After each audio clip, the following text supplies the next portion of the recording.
Hi, this is Shauna, the CEO and founder of Fuel Talent.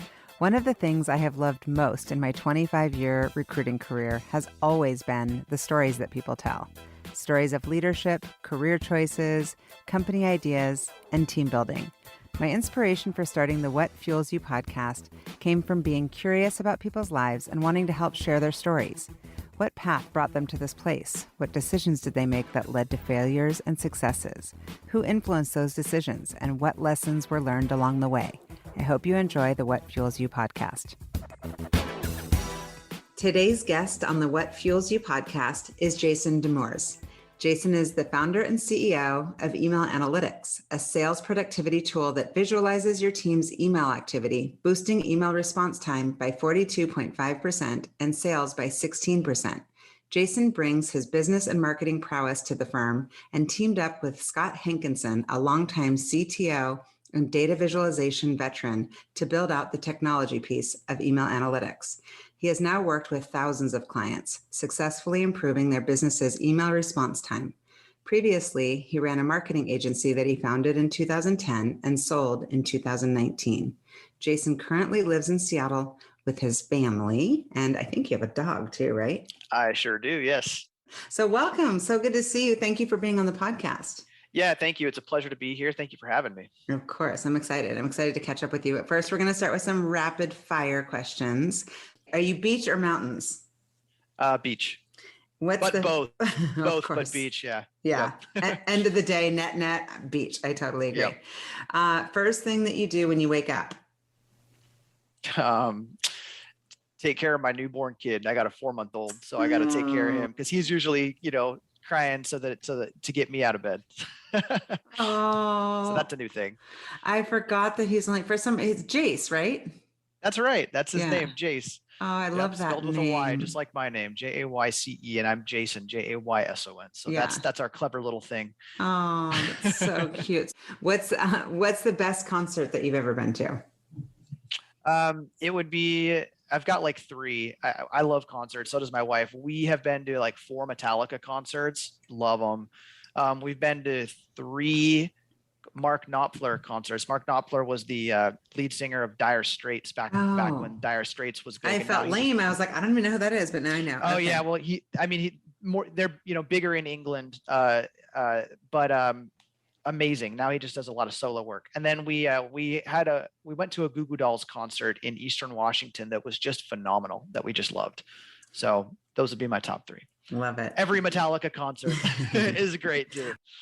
So is there a person, it can be somebody who's alive or who's passed on, that you would love to have lunch with if you could? You don't have to know them. It could be a famous person, someone that you know.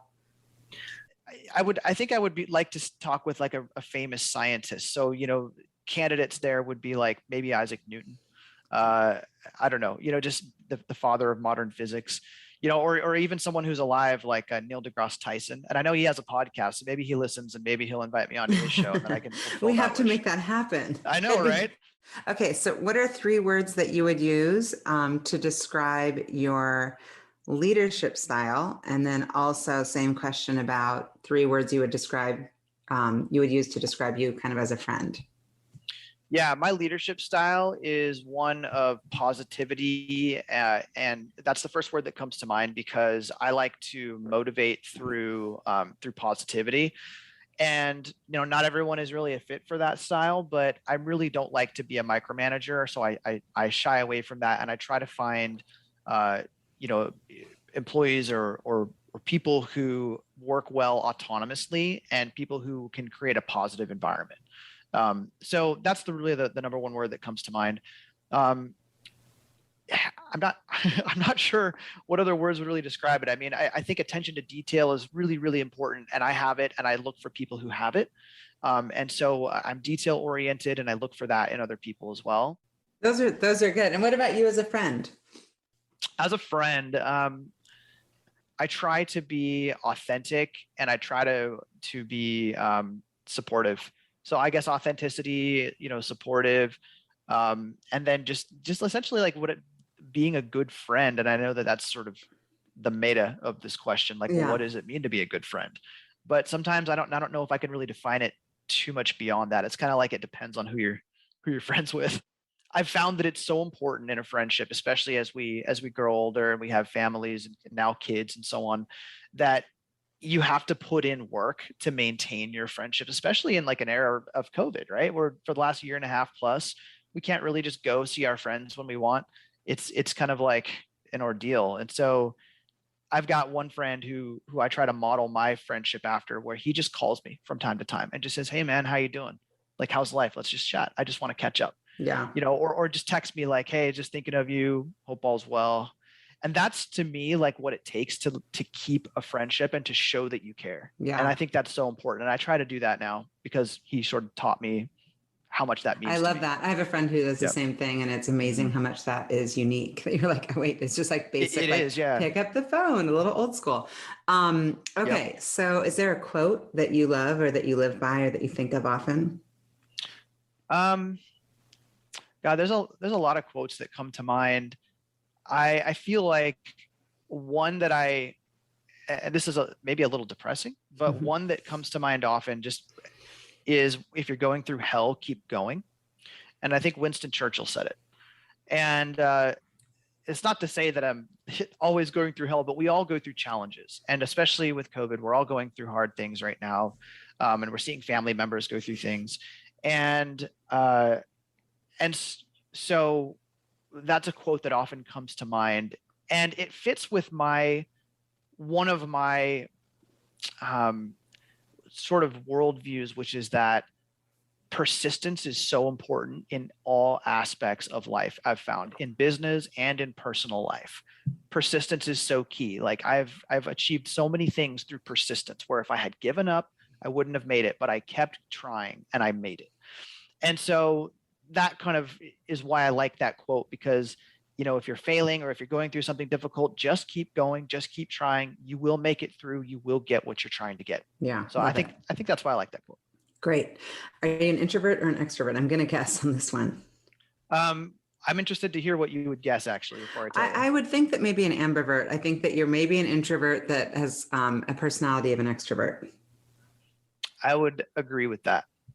I have a lot of experience, obviously, dealing with people over the years in business as well in friendships. But given the choice between having a dinner with 10 people or a dinner with just my wife, I would choose just my wife. Oh, so I'm super curious about your world, but let's start from the beginning. Where are you from? Where did you grow up, and how was it? Yeah, born and raised in West Seattle. Loved it. Went to school there, raised there. Moved into downtown Seattle when I was I went to the University of Washington, which is again just in Seattle. Lived on campus while I was in school, and then moved into downtown Seattle. Met my wife. She moved in with me in downtown, and then her and I moved south to Olympia, which is the capital of Washington State, and it's about an hour south of Seattle. Yeah, and that's where we currently live. And what were you into when you were a kid? Were you said you kind of brought up wanting to meet a scientist. Were you into science or math, technology? What were you kind of, I guess, fueled by when you were little? Yeah, always been into science. Really interested, fascinated in things like astronomy, physics, theoretical physics, and psychology. All really fascinating things to me. Aside from that, grew up being a video gamer, and that's kind of funny because my wife runs a video game podcast. So she is a professional in the media sphere of the video game industry. So the cool thing about that is that she gets me into all the cool events. And she gets lots of swag, and publishers send her free games and so on, and I get to benefit from all of that too. So that's pretty cool. So you were into gaming and stuff. And how did you choose UW? Was that like kind of like I grew up here, that's kind of where you go, or were you looking at other schools? And if so, would you do it again? Is that the right choice for you? Yeah, I did. I kind of always had my eye on UW. I applied to various schools. All of them were here in the state of Washington, but I ultimately chose UW. Reasons were my mom and dad both went to UW, so they were alumni. That's where they met. And my dad had always just kind of grown up, driving me. As I was growing up, he would drive me around campus and point out this and that. And I just sort of got the idea that this is where I'm going to be and where I'm going to go. Never really second guessed it. Yeah, Yeah. it's a great school. And were you working during school, or how were you spending your time outside of being in the classroom? I know you studied marketing. Did you have Yeah. did you have an intuition that you were going to pursue marketing, or like most of us, just like, oh, that sounds fun?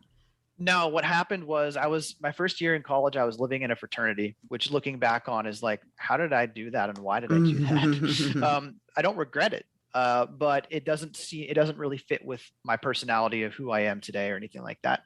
But it was a very fascinating, interesting experience. Anyway, so I started out, taking classes like astronomy and psychology, like I mentioned, trying to figure out what I wanted to do. Eventually, I decided the best decision for me was going to be I was going to learn computer code. So I took a JavaScript 101 course, and I got my butt kicked by that course, even though I tried so hard and put in so many hours on it. And I remember my professor said, only 1% of you in this class, and there was like 400 or 500 people in the class, only 1% of you are actually going to go on to become, developers. And the rest of you, this is all going to be just a waste of time.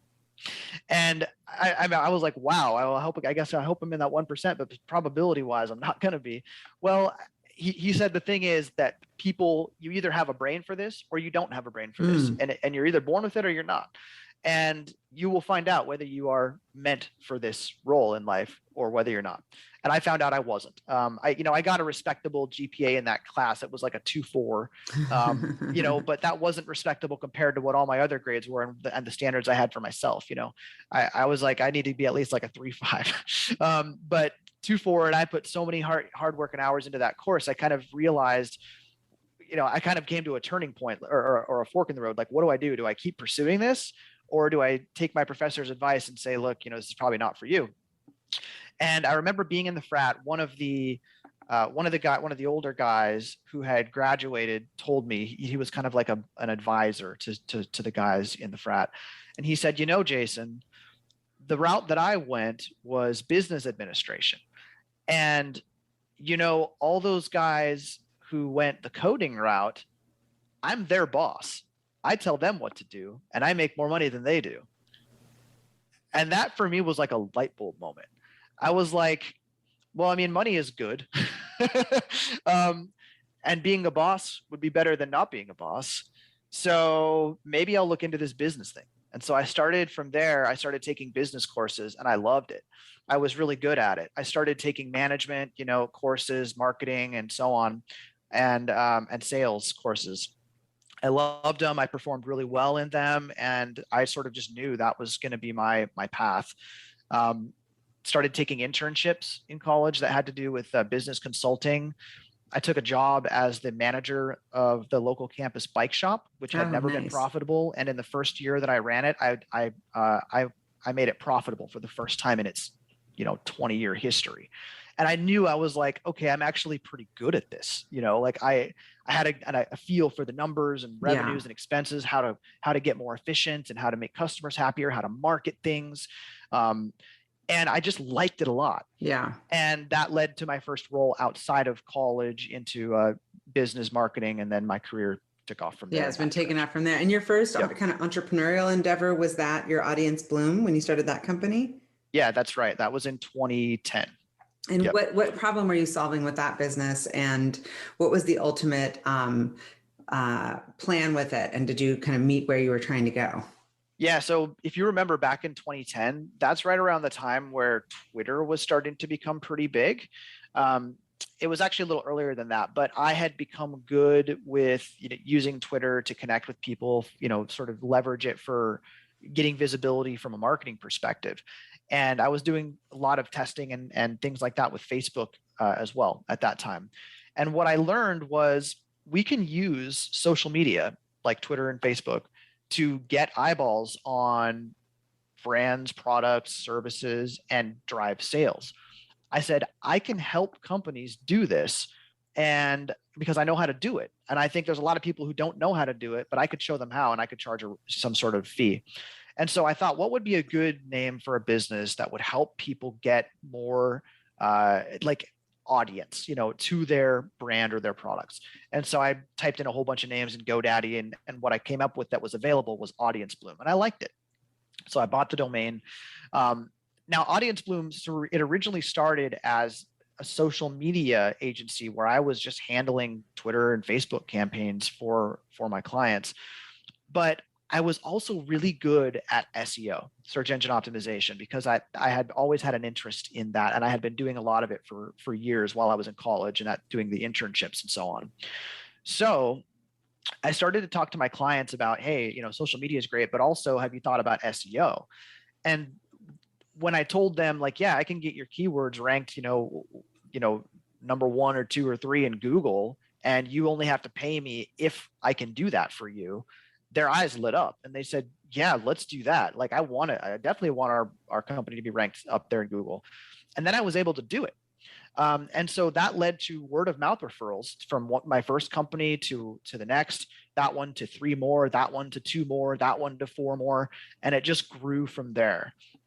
And so really what I found was, yeah, people are interested in social media, but where the money is and where the real interest is in SEO. And so Audience Bloom sort of took this natural turn away from social media, and we really started to focus on SEO for our customers. And that was sort of how it grew in that direction. And so if there are people, Jayson, that are listening that are trying to, do what you're saying, like get their companies up there, what are the first kind of 3-4 things that you make sure that they're doing to begin with? When you say up there, like are you in talking Google, about like get ranked? Yeah, in Google? get ranked in Google. Like, yeah, isn't it like really, really hard and time consuming?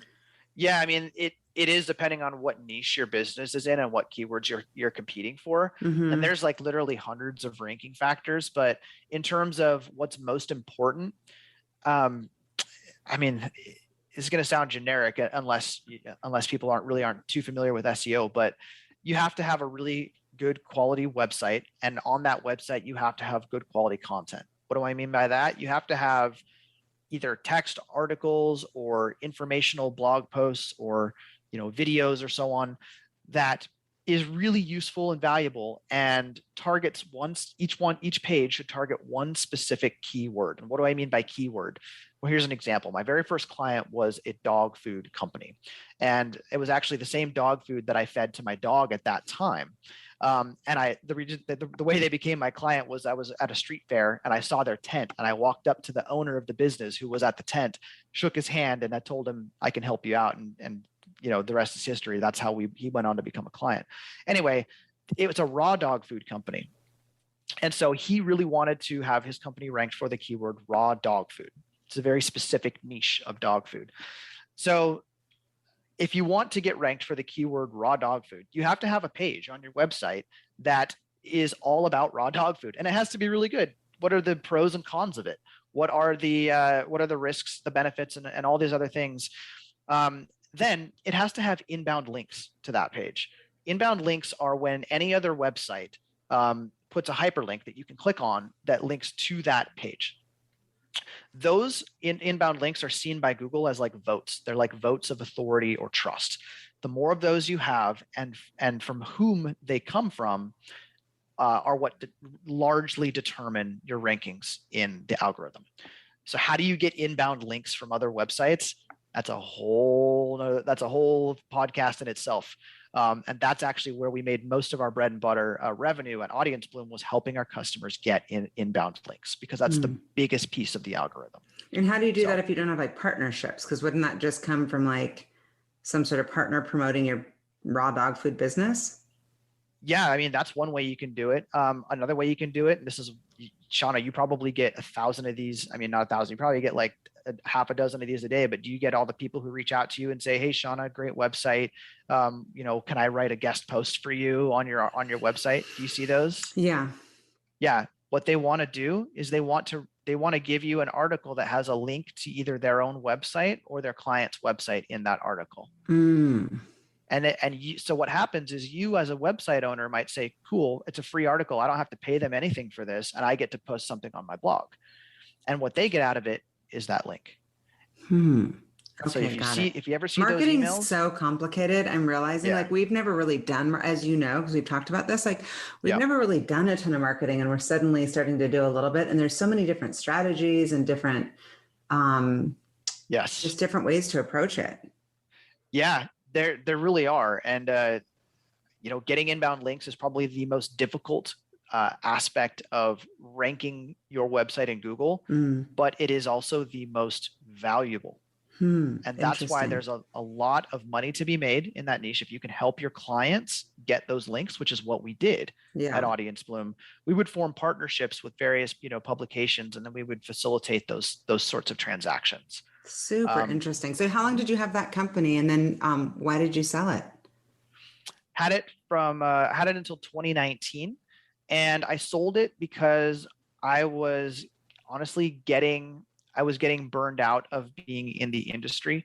The industry changes quickly, and it changes super fast, and I was just losing my passion for it. And I took a self-assessment, and I found myself just sort of coasting. Like, the money was great, plenty of money was coming in, but I wasn't competing anymore. And I felt like I had lost my sort of burning passion. I wasn't working on anything new. I felt like I had beat the game, if that makes sense. And I knew that if I just sort of, if I didn't keep at it and keep working on the business like I should, then the business was eventually going to get overtaken by competitors. And I knew I either needed to light a fire under my butt and get working on it so that wouldn't happen, or I needed to sell it while it had value. Yeah. And so I opted to sell it. And that's the reason, is because I love to build things. Like, I'm building email analytics and I love it. I work on it every single day, and I'm always having new ideas. And I love the process of building something and seeing my ideas work out and seeing these wins. And so I love that process of building. And I feel like I had lost that process of building with Audience Bloom. Tell me about email analytics. What is the business model? I know you founded it in 2018, but what's the exact business model, and how have you differentiated the business from your competitors? Yeah, it's a software as a service, and it is either a monthly or annual subscription model. So there are only two competitors that do what we do. And one of them is based in the UK and the other is based in Spain. So we're the only US based company that's doing what we do. So because of that, we have a huge advantage in the US visibility market. In addition, we have me, which is an SEO expert of 10 years, 15 years actually, coming from this agency world. So I know how to get traffic to my website. And so when you look at the traffic graphs of emailanalytics.com compared to these competitors, it's not even close. I mean, it's completely different leagues. So we're getting all this visibility, and we're turning that visibility, obviously into free trials and then sales. Yeah. And so how did you go about funding it? Did you fund it out of the profits from selling Audience Bloom, or have you gone out and raised capital? So far, it's been 100% funded out of the profits of Audience Bloom. So I've entirely bootstrapped it using the profits from that sale. We are currently working on raising. So it's the first raise, and so it's my first time going through that sort of process, because I've been through a sale process, but that's not a raise, and so I'm learning the raise process now for the first time. So it's all quite interesting to me. But yeah, that's the status we're in right now. Yeah. Awesome. Love it. Yeah. So I read that it's kind of like Google Analytics for email. Is that an accurate way of absolutely summarizing it? So here's the thing. When I was running the agency, we had about 20 or so employees and contractors, and they were all remote, 100%. Everybody was fully remote, spread around the world. And what I found while running the agency was that email activity was highly correlated with productivity. What I mean by that is that if my employees weren't emailing, they weren't working. Why is that? It's because with the agency, so much of the work came down to communication and coordination. Whether me and my employees were dealing with vendors, partners, leads, customers, prospects, any other type of stakeholder, there was constant communication going on throughout the day. And so if somebody didn't have enough to do, that would be reflected in their email workload volume.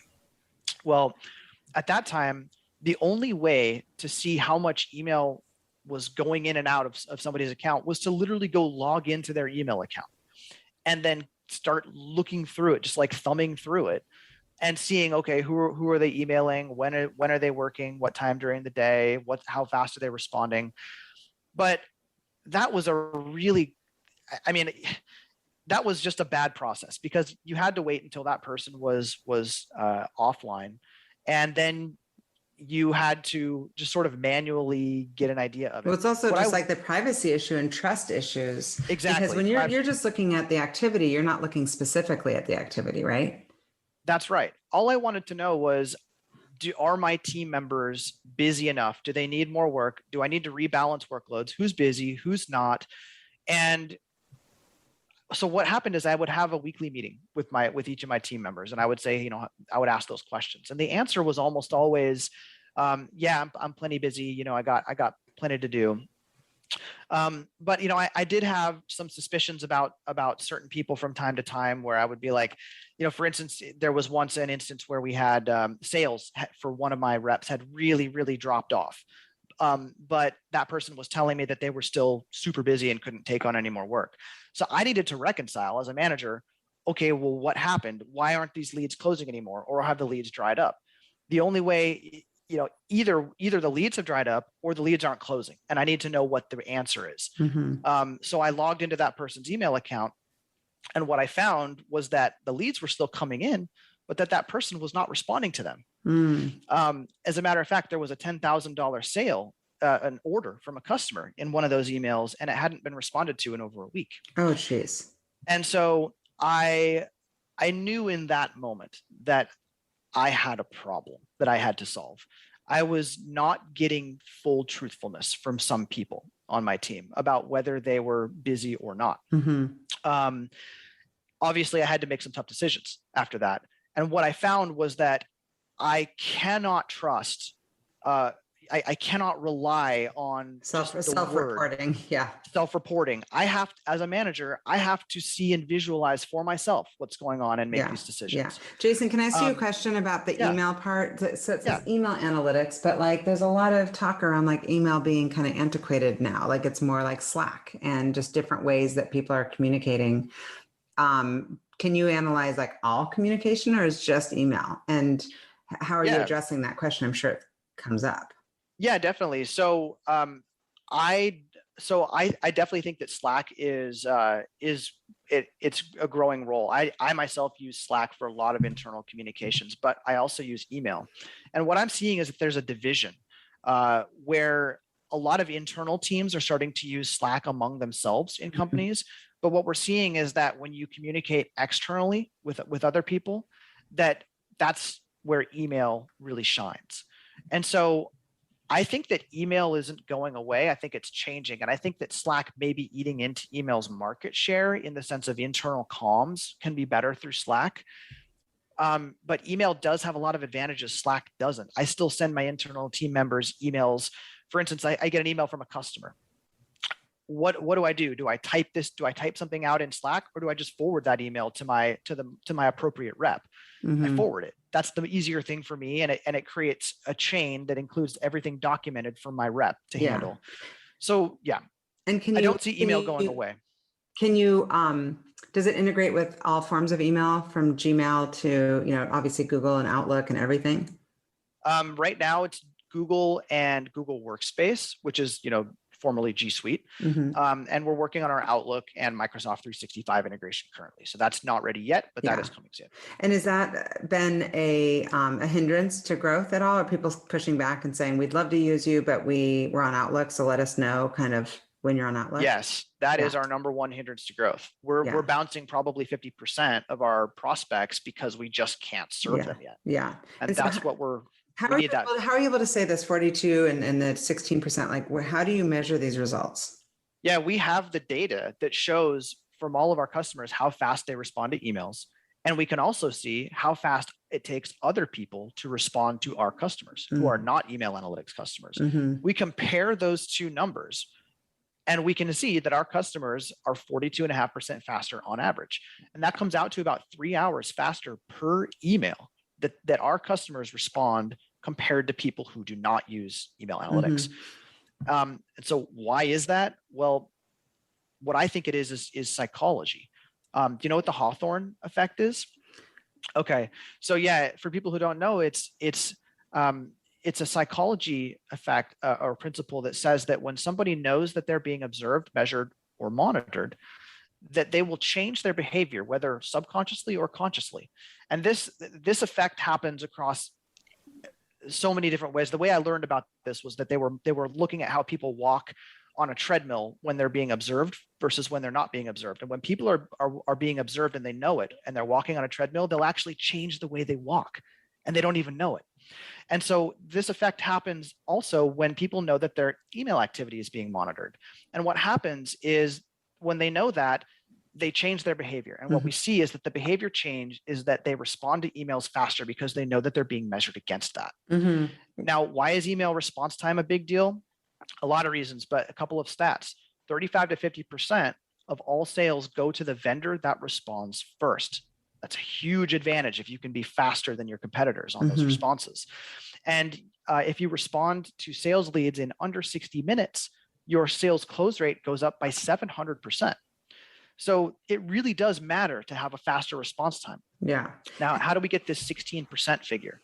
There is a study that was done that found that certain improvements in response time lead to certain increases in sales, and it kind of goes along the lines of the first vendor to respond gets 30 to 50% of all sales.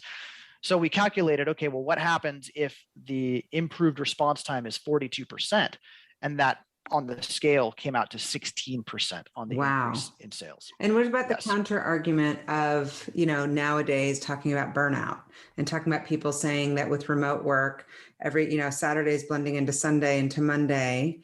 And even marketing campaigns are saying like, hold off on sending stuff over the weekends because people are getting turned off by just that 24/7 mentality. Yeah, well, what I've found from talking with my own employees as well as studies is that people love working from home much more than they like working in the office. In fact, people are willing to take a 5 to 10% pay cut to continue working from home rather than go into the office. So people will pay money, in a sense, to work from home. They see it as a huge advantage and a huge perk. But with working from home comes the need for managers and for businesses to have accountability and visibility into the activity of their teams. And I think that people understand that. They understand that there are trade-offs. If I'm going to work from home, and I'm going to use a company email account, I think it makes sense that my manager understands what's going on in that email account. And by the way, at Email Analytics, we're not looking at the content of your emails. We're only looking at the meta statistics: emails sent, emails received, time of day, email response time. Yeah, we look at it a little bit with recruiting. We're looking at measurements of like the amount of outreach on LinkedIn, the amount of interviews, the amount of candidates that you're sending out, the amount of offers those candidates are getting. I mean, of course, you're going to be looking at that, but we're not looking at like, unless we have to diagnose a situation like, hey, most people are getting 26% response rate, you're getting 3%, what are you writing? And why aren't people responding to you? So, but it does help a ton as a leader to use data to tell a story of where there are gaps. So you want to make data-driven decisions from data-driven insights, and that's how you get ahead in today's business world. Yeah, I totally agree. And a lot of our customers use the tool that way. They'll say, why are our top performing salespeople the top performing salespeople? What are they doing differently? And how can we apply best practices that they have to our lower performing reps? And so it's really good for everyone involved. Everybody's performance goes up. Sales teams, which is our primary type of customer, perform better, which means more commissions for them. Right, exactly. So, yeah. And so you're charged a per seat. Like, how do people get charged? How do companies pay? Yeah, so it's per seat. We have bulk discounts starting with starting with your 6th team member, and then we've got 7 tiers of bulk discounts. So depending on how big your team is, you're Mhm. going to get that. And then that also stacks with annual discounts. So you can take an annual discount and you can have a bulk discount at the same time. Mhm. What's the Yep. right amount of time before customers usually want to kind of really look to see, is this working? And are they kind of re-upping, or it's, I guess, a little soon in the business to tell? I guess a few years in you can. But that would probably be, I'm sure, the measurement, even when you go to raise, what they're going to be looking for. Like, our Yeah. I mean, customers kind they're of looking at, repeat. definitely they're looking at churn and they're looking at loyalty statistics. And what we're seeing is, I mean, we're really in like still a learning phase right now. We are learning about who our target audience is, and how to make them happy. And so churn is going down, down, down, down, down, because we're learning how to stop that churn. When somebody does churn, we have intelligence. I reach out to people. I say, can you give me some intel? I can learn from it and we can improve as a result. And so, yeah, those metrics are something I'm always looking at and looking to improve. And being in learning mode, what I love about it is that we are so visible that we get all of these customers coming in. We're not paying a dime in paid ads, like not a dime. It's all free Google organic right now. And so all these customers are coming in, finding us, they're signing their teams up, they're paying, and then I'm learning from them as they're using the tool. So MRR goes up, churn goes down, and we're still not paying anything in ads. It's pretty great. Wow, that's awesome. And you've gotten some incredible customers. I mean, and you're growing so quickly. I love it.